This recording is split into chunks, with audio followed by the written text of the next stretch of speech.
What if I told you there is a big lie that you tell yourself right now that keeps you stuck in your codependent relationship? These relationships feel like a roller coaster of emotions for you, both very high and very low. I will give you an example of being stuck in codependent romantic relationship and how this particular lie keeps you there.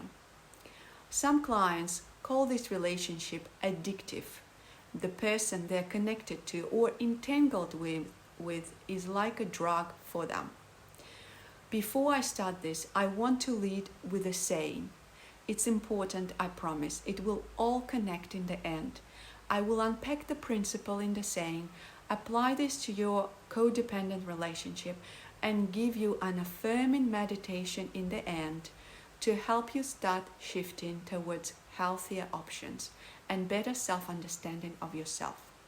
Let's start with this simple saying that has a big seed of truth. It comes from the book Course of Miracles. I will apply the principle expressed in the saying to your addictive behavior, to your addictive relationship, and let the lie crumble. Here's the saying: you are never upset for the reason you think you are. Let's just allow this to sink in. There is no rush. It's a good idea to listen to it again and maybe repeat it to yourself.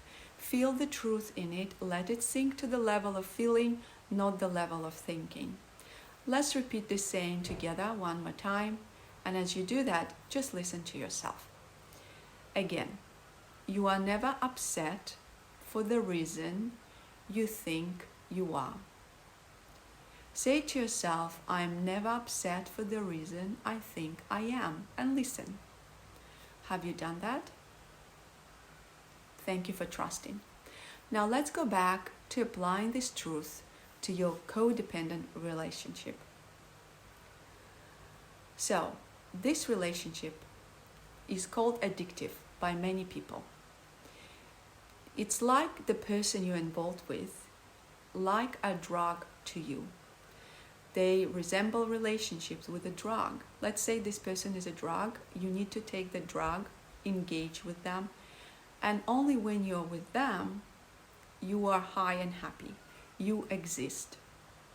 But this drug, in fact, doesn't care if it gets taken or it's left on the table. It doesn't care how many times a day or a week it gets used. You see where I'm going with it? When I ask clients what they want out of this relationship that they call addictive, the common answer is they want that person to do something for them. It's always about that person. They might say, I want him or her to change. I want them to tell me what they want from me. I want them to understand what they want. But let's hold on a second here. You are the one in pain.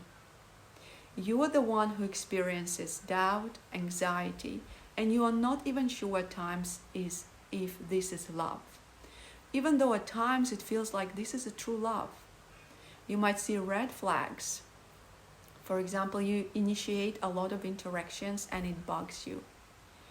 You get very emotionally high during those interactions and very low, very down between interactions or when you don't hear from them.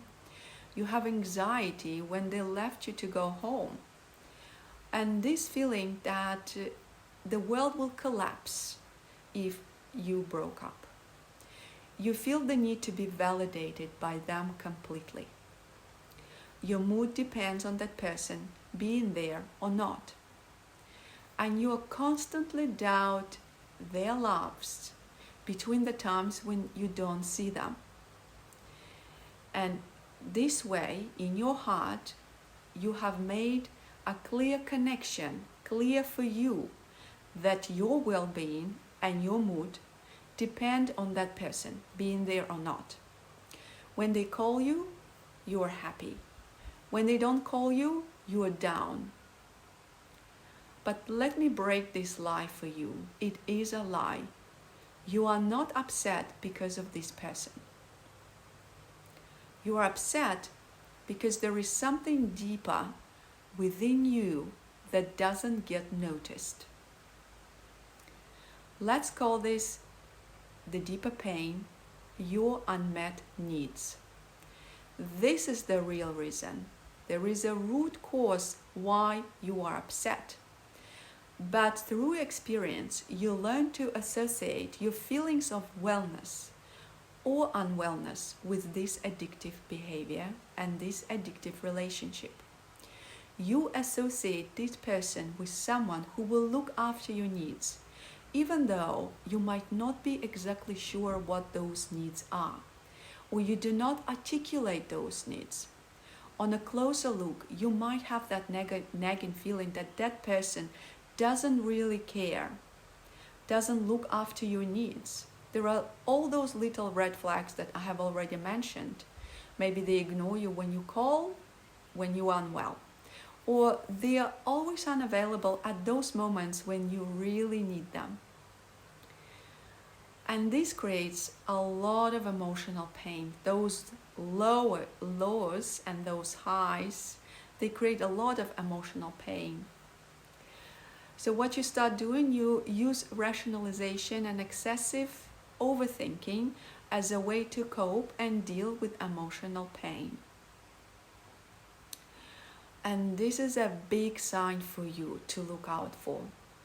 If you're thinking and rationalizing a lot.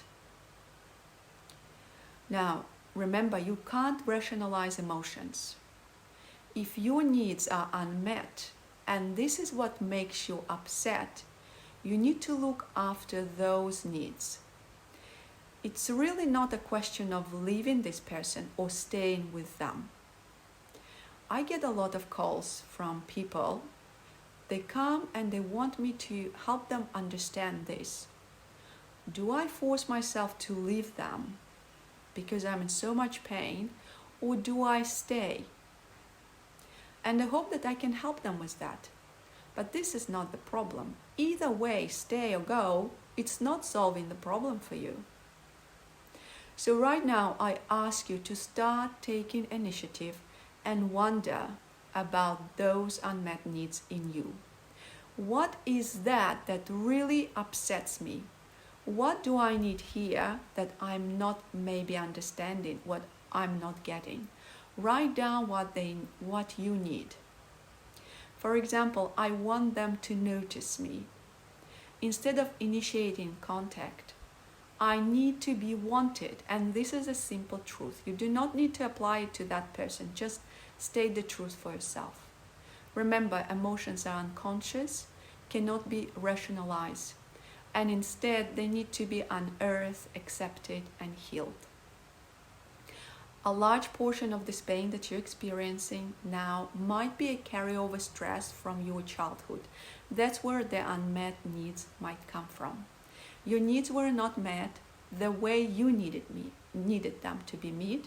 This is the key word. So it's up for you to find out what they are. Now let's go back to the beginning and try a small affirming meditation. It can help you with starting to shift towards healthier relationship with yourself. I call it surrender and accept the truth. You can repeat or you can listen to some of the statements. Let's start. I'm never upset for the reason I think I am. I have my own unique needs. I might have unmet needs. That's what makes me upset. I was not seen, soothed, accepted, cuddled, noticed, celebrated, wanted as a child, the way I needed it. My emotional needs were not met. I choose to notice and understand my needs. And this choice brings freedom, liberation, power that comes from knowing my true needs. These are my needs. I'm an adult now and I can look after them. I can learn about them because I'm not a child anymore. I choose to be in an adult relationships. I want adult relationship to be free from child-parent dynamic. I accept and I noticed that sometimes when I regress into childhood stress, I behave like a child. And it's okay. It's enough for me to notice it. It simply means that I have unmet needs. I can look after them. It's not another person's job to validate me or to look after my basic needs. It's my job. I choose to become a better parent to myself and caretaker of my own needs. I thank you for listening to this video. Now, that one funny thing or interesting thing about needs is that you learn them, you understand them, you take care of them, and they're very specific to you. They're so uniquely individual to every person. So once you assimilated them, recognized them, looked after them, nurtured and looked after yourself, then you can go out into the world and expect those needs to be met in a way that's right for you and another person. Now, it's like I know how to love myself and I can show you. And it's not something that you say or articulate all the time. It's that inner wisdom within you that teaches the world about who you truly are and how to treat you in the right way. So it's the wisdom and the intuition and a lot of non-verbal and emotional unconscious communication that comes through from you that really teaches the world about who you are and what you need. I wish you the best of luck. If you have any questions, please contact me. I am here on the other side. Bye.